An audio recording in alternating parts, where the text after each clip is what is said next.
You know, when it comes to security news, it's always puzzling what gets reported.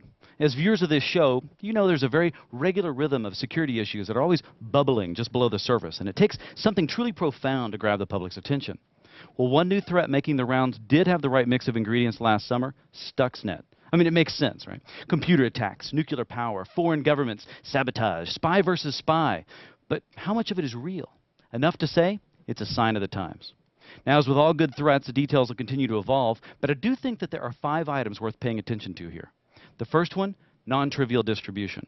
Primarily spread via USB sticks, think non-internet connected systems that then propagate by escalating privilege levels through zero-day exploits. Notable for the fact that true zeros are special, and they're only valuable for a short period of time, very expensive, very hard to come by.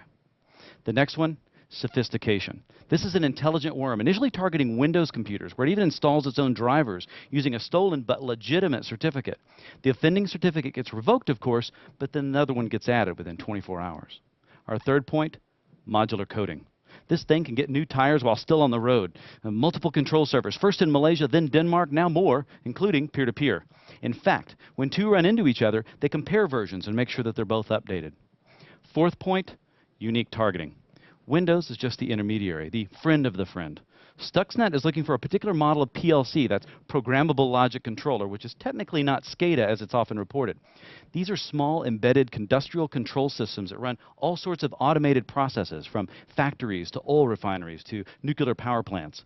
Stuxnet will leverage a vulnerability in the controller software to reach in and change very specific bits of data, shut things off. Don't grease a bearing for 10 minutes. Don't sound an alarm. This is really unique knowledge. Respectable coding skills that imply a higher level of patience, of good funding resources.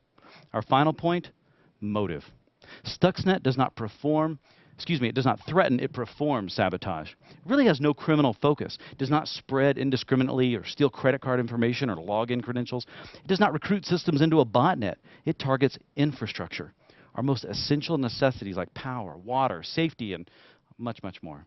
You know, these are older systems, very established, generally run with the mentality of, hey, if it ain't broke, don't fix it. These things don't get watched over and patched by technical handlers who understand these kind of things. Not yet, anyway. So stay tuned. This one is not done. We all have a lot to learn, and somebody is working hard to teach us.